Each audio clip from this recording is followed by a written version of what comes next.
What's up mga ka-freckets? For today's video, magi-skincare tayo. Gagamit tayo ng mask. So, eto na siya mga kaibigan.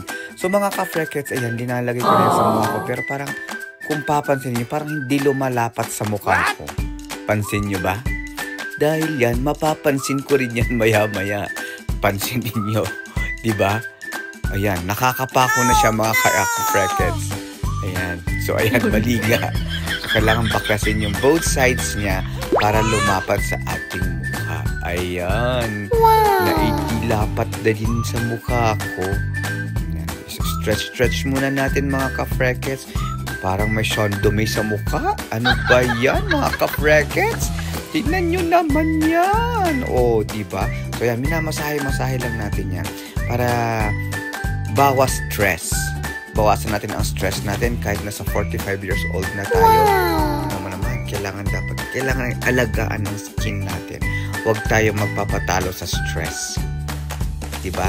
Sa dami ng stress na dumadaan sa buhay, kailangan ipinapamper din natin ang ating mga feslock. Diba? Oh yes! Gaya neto, mga ka-freckets. So, dahan-dahan lang. Masamasahe lang mga ka-freckets. Ayan, and goodbye!